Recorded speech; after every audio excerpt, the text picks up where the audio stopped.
नमस्कार, मेरा नाम है डॉक्टर पुरु धवन और आज इस वीडियो में आपको बताने वाला हूं कि अगर पैरालिसिस होता है तो लेफ्ट साइड जल्दी रिकवरी आती है या फिर राइट साइड रिकवरी जल्दी देखने को मिलती है। क्योंकि पेशेंट के अक्सर घर वाले या उनके जो फ्रेंड्स होते हैं वो अक्सर बोलते हैं कि राइट साइड रिकवरी हमें जल्दी देखने को मिलती है, तो उसी को आज मैं इस वीडियो में क्लियर करने वाला हूँ। तो रिकवरी डिपेंड करती है कि आपका डोमिनेटिंग साइड कौन सा है।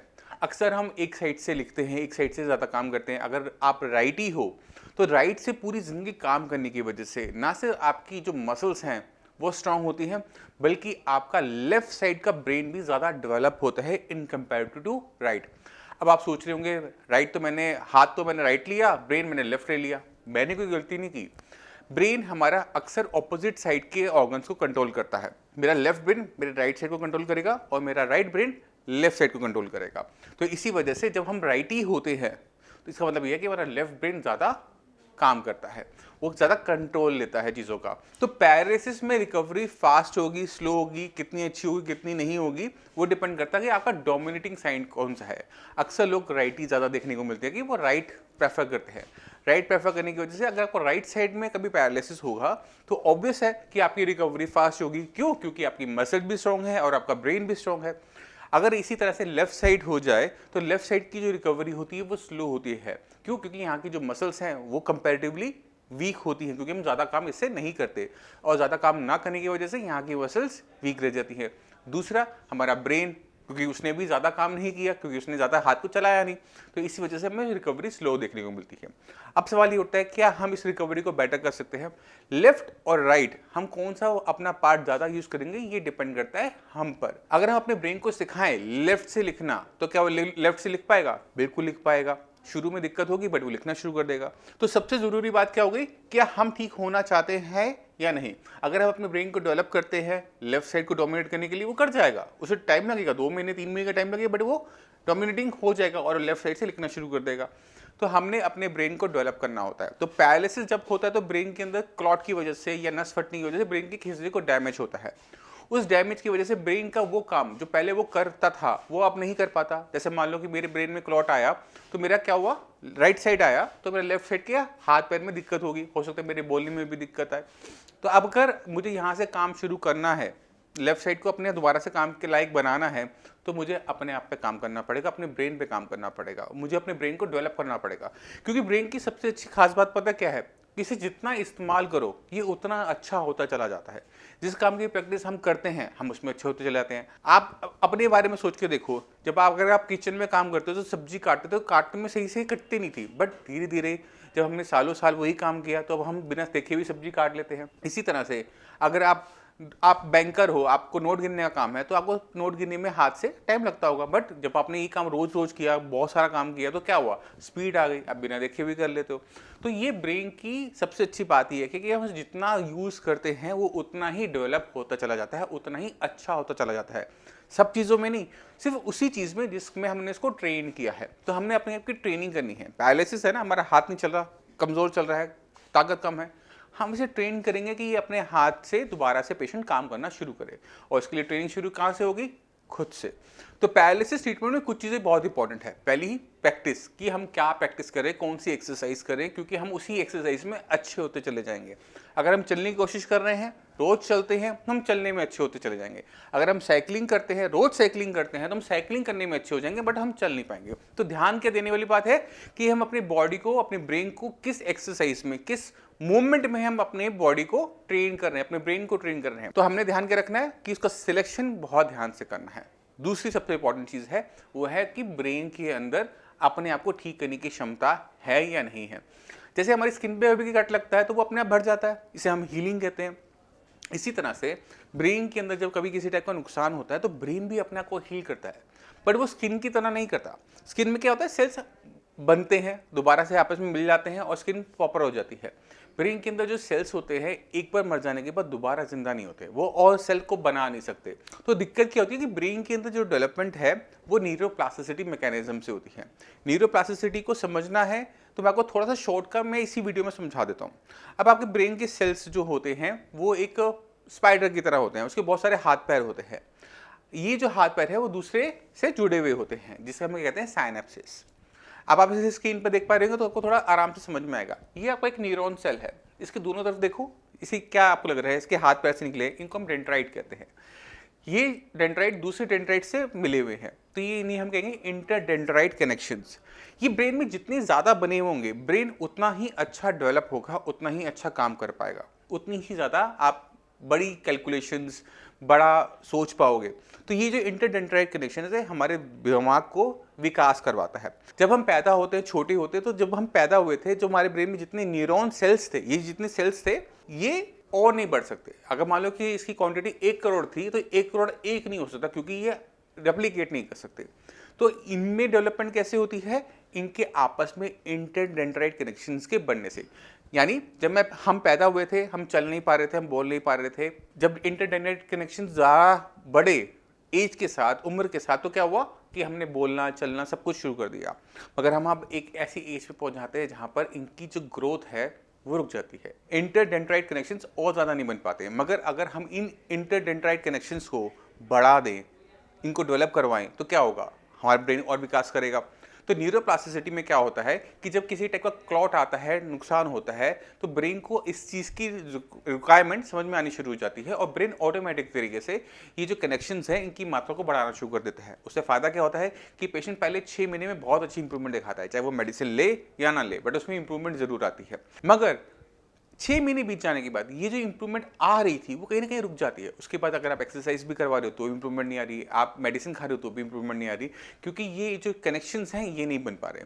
तो हमें किसी ना किसी तरीके से इन कनेक्शंस की मात्रा को बढ़ाना पड़ता है। उसके लिए हेल्प करते हैं, थोड़ी सी मेडिसिन हेल्प करती है, थोड़ा सा खाना हेल्प करता है और थोड़ी सी आपकी सही सिलेक्ट की हुई एक्सरसाइज। जब ये तीनों चीज़ें आपस में मिलती हैं तो पेशेंट के अंदर बहुत अच्छे चेंजेस आने शुरू होते हैं। मैं आपको कुछ दिखाता हूँ। नमस्कार, मेरा नाम है डॉक्टर पुरुधवन। आज हमारे साथ हैं अरुण कुमार सिंह जी, जो कि पैरालिसिस के पेशेंट रहे हैं। 2016 जनवरी में इन्हें पैरालिसिस का अटैक पड़ा था, स्ट्रोक पड़ा था। ये अपनी एंजियोग्राफी करवा रहे थे, तब इनको ये अटैक पड़ा। 7 मार्च को हो गया ये बाईपास सर्जरी 7 मार्च को। तो जब इनको स्ट्रोक पड़ा, पहले 6 महीने में इनके अंदर बहुत अच्छी इंप्रूवमेंट आई, जो हर एक पैरालिसिस के पेशेंट के अंदर देखने को मिल जाती है कि काफ़ी हद तक जो उनकी मूवमेंट होती है वो रिस्टोर हो जाती है, क्योंकि जो हमारा दिमाग होता है वो इस पे काम कर रहा होता है इंप्रूवमेंट को करने के लिए।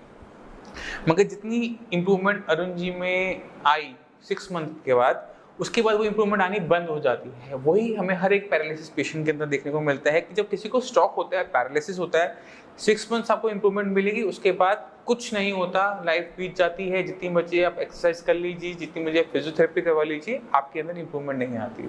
मगर इंप्रूवमेंट को शुरू करने में, हमारे पास आने में अरुण जी को लगे पूरे 2 साल का टाइम। 2 साल के बाद जब हमारे पास आए तो इनको टाइम जरूर से ज़्यादा लगा है। इतना ही ट्रीटमेंट का टाइम साइंस इंजीनियरिंग के पेशेंट्स में नहीं लगता, इंप्रूवमेंट आनी शुरू हो जाती है। इनकी इंप्रूवमेंट का जो ऑनसेट है वो लेट हुआ। इनको हमसे ट्रीटमेंट लेते हुए अराउंड कितने महीने हो गए? 8 महीने हो गए। इस 8 महीने के अंदर थोड़ी थोड़ी जो इंप्रूवमेंट आनी शुरू हुई, अब वो 2 महीने लास्ट के 2 मंथ्स के अंदर इतनी फास्ट हो गई हैं कि आज ये हमसे खुश हैं। हाथ पैर की जो उंगलियां थी वो सीधी हो गई हैं, हाथ की फिंगर में पावर आनी शुरू हो गई है, चीज़ों को पकड़ना शुरू कर दिया है। तो अरुण जी, आप खुद बताओ कि साइंस इंजीनियरिंग से जो आपने ट्रीटमेंट शुरू किया, जो आप बता रहे हो लास्ट के 2 मंथ्स में, आपने क्या अपने अंदर चेंजेस देखे? मैंने हाथ सीधा हुआ, पैर उठा के दिखाओ।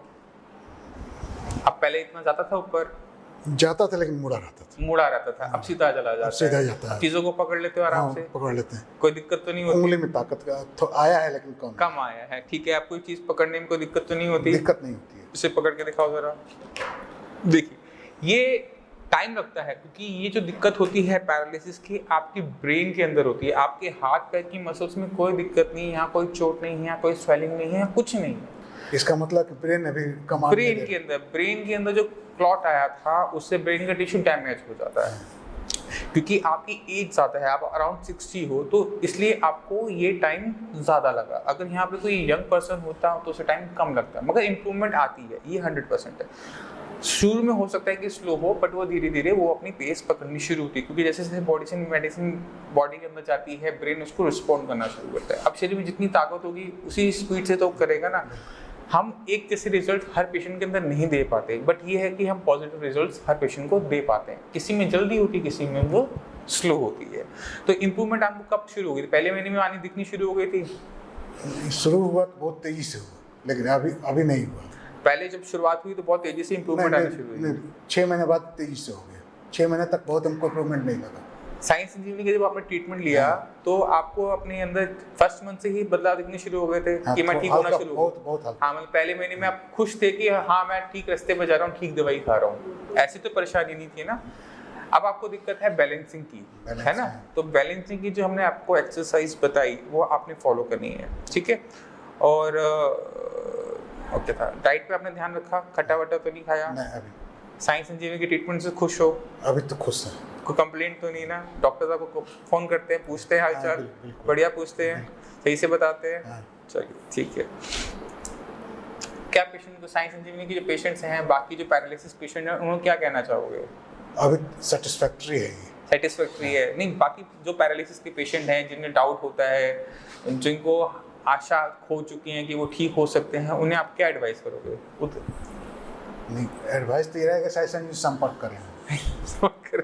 आप बहुत सस्ते में निपटा देते हो। चलिए ठीक है, अरुण जी का हम धन्यवाद करते हैं। ऐसे पेशेंट्स हमारे लिए बहुत अच्छा हो लगता है कि जब पेशेंट्स इम्प्रूवमेंट दिखाता है, साथ देता है डॉक्टर्स का।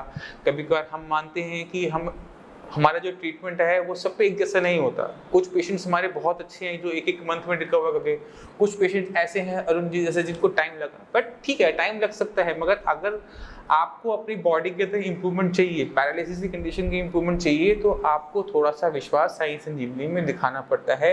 अरुण जी ने जैसे दिखाया, 8 महीने बहुत होते हैं। 8 महीने के अंदर जो इनमें इम्प्रूवमेंट आई, वो इम्प्रूवमेंट आई जो इनको 2 साल 1.5 साल तक कोई इम्प्रूवमेंट नहीं आई थी, वहाँ से शुरुआत की। तो ठीक है, धीरे धीरे हम उसको पूरा इम्प्रूव कर जाएंगे। आने वाले 2-3 महीने में इनको जहाँ तक है हम 99% तक हम रिकवर करवा देंगे। डॉक्टर कहते हैं जितना डॉक्टर संपर्क किए न्यूरो सर्जन से, ये कहते हैं 95 से ऊपर नहीं जाएगा। सिर्फ आप एक बोले हैं कि 99% हो सकता है, वो एक ही बात है। कोशिश हमारी ये थी कि मैक्सिमम से मैक्सिमम पेशेंट रिकवर कर जाए, ठीक है। अब आपकी जो इम्प्रूवमेंट नहीं हुई थी 1.5 साल में, अब वो शुरू हो गई है। अब शुरू हो गई है तो आने वाले कुछ टाइम के अंदर कंप्लीट भी हो जाएगी। 2 महीने से बहुत इम्प्रूवमेंट, 2 महीने से काफी अच्छी। क्या इम्प्रूवमेंट देखने को मिली? नहीं, जो हाथ सीधा नहीं होता था, सुबह उठते थे तो हमेशा मुड़ा रहता था, लेकिन अब देखते हैं कि अपने आप सीधा रहता है। आपने इस बीच में खाने पीने में बदलाव किया या क्या? खाने पीने में रोटी, जो वेजिटेरियन है, हाँ, तो रोटी और सब्जी, कद्दू की सब्जी, नमक सब्जी ज्यादा खाते हैं। अच्छा, परवल। चलिए, खट्टा बट्टा तो बिल्कुल नहीं खाया। एक्सरसाइज कर रहे थे बीच में? एक्सरसाइज तो रेगुलर करते हैं। एक्सरसाइज कर रहे थे, एक्सरसाइज में कोई क्या चेंजेस किए थे? वही चल रही थी तब से? 1 घंटा तक, 2 घंटा रेगुलर करते हैं। अच्छा, 1 घंटा इसमें योगा करते हैं, 1 घंटा में एक्सरसाइज करते हैं। एक्सरसाइज करते हैं डिफरेंट तरह का। तो मतलब जो लास्ट 2 मंथ में आपकी इम्प्रूवमेंट हुई, उस बीच में आपने कोई एक्सरसाइज के अंदर फर्क किया था?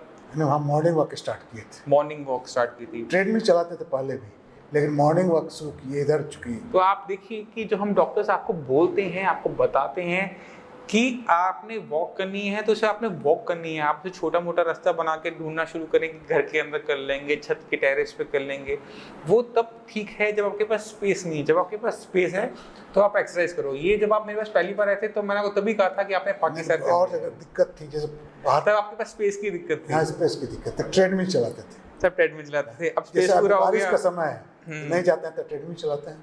चलिए, तो आपने एक्सरसाइज जरूर करनी है, क्योंकि जो हमारा ब्रेन का जो अब नया हिस्सा होता है, जो इस काम को संभाल रहा होता है, बिल्कुल नया होता है। उसे सिखाने के लिए हमें रिपीटेशन करनी पड़ती है, एक ही काम को बार बार करना पड़ता है, तब जाकर ब्रेन के अंदर वो मेमोरी तैयार हो पाती है। वो सीख पाता है कि आपकी कौन सी मसल को मूव करने के लिए किस तरह से सिग्नल को सेंड करना पड़ेगा।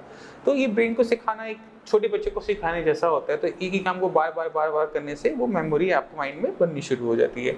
वही अरुण जी के केस में हुआ। जब ये चलना शुरू किए, जब इन्होंने सैर करनी शुरू की, तो जैसे ही इन्होंने सैर शुरू की तो क्या हुआ कि सही तरीके से पैर को नीचे रखने की वजह से आपकी जो मसल्स हैं उन्होंने ब्रेन को सिग्नल दिया कि मुझे ये दिक्कत महसूस हो रही है। ब्रेन ने उसका सोल्यूशन निकाला और उसको अपने में इम्प्रूवमेंट लेते हुए और आपकी वो मूवमेंट में चेंजेस नजर आने शुरू हो गए। नहीं, हमको उम्मीद है कि 31 दिसंबर तक हम टारगेट रखे हुए हैं कि 199% जो वो हो जाएगा। क्योंकि मॉर्निंग वॉक अक्टूबर नवंबर से फिर चालू हो जाएगा। अभी तो बंद है पानी के चलते। अच्छा। रोज पानी पड़ जाता है, कोई बात मॉर्निंग नहीं। वॉक से हमको ज़्यादा फायदा हुआ है। हाँ, तो हम अरुण जी का धन्यवाद करना चाहते हैं क्लिनिक में आकर हमें हमारे रिजल्ट्स बताने के लिए, आप सभी को बताने के लिए कि पैरालिसिस की पेशेंट को हार मानने की ज़रूरत नहीं होती, हिम्मत नहीं हारनी, आपने लगे रहना है, अपनी बॉडी पे काम करते रहना है। आपको किसी भी टाइप की सपोर्ट की ज़रूरत हो तो नीचे दिए हुए नंबर पर कॉल करके साइंस संजीवनी के डॉक्टर से आप फ्री ऑफ कॉस्ट कंसल्टेशन ले सकते हैं, उनसे पूछ सकते हैं कि किस तरह से साइंस संजीवनी का ट्रीटमेंट हेल्प करता है, किस तरह से आपने खाने पीने में ध्यान रखना होता है, किस प्रकार से आपने एक्सरसाइज करनी होती है, रिपीटेशन करनी होती है। तो आपने खुद देखा आपका पैरालिसिस पुराना हो सकता है बट वो ठीक हो सकता है अगर हम सही तरीके से सही जगह पे काम करें। तो अपनी बीमारी को पहचानो कि दिक्कत क्या है और उस पर जब आप काम करोगे तो ऑटोमेटिक तरीके से आपको रिजल्ट्स मिलना शुरू हो जाएगा। तो मैं उम्मीद करता हूँ इस वीडियो से आप समझ गए होंगे कि आपने घबराना नहीं है। अगर आपका लेफ्ट साइड भी पैरालाइज्ड है वो भी इंप्रूव हो सकता है, मगर आपको काम करना पड़ेगा अपनी बॉडी पे, अपने ब्रेन पे, अपने एक्सरसाइज पे, अपने फूड पे। अब फिर भी आपके माइंड में कोई डाउट रह जाए, कुछ भी पूछना चाहते हो तो डॉक्टर्स अवेलेबल हैं, आप उनसे बात करो, उनसे पूछो, अपनी रिपोर्ट शेयर करो, वो आपको हेल्प आउट करेंगे और आपको आपकी बीमारी से निकलने में हेल्प करेंगे, जैसे साइंस संजीवनी इतने हज़ारों पेशेंट की हेल्प कर चुका है। अब इसी के साथ आप सभी पे चलने की आगे चाहूँगा। मिलते हैं अगली वीडियो में, तब तक के लिए नमस्कार।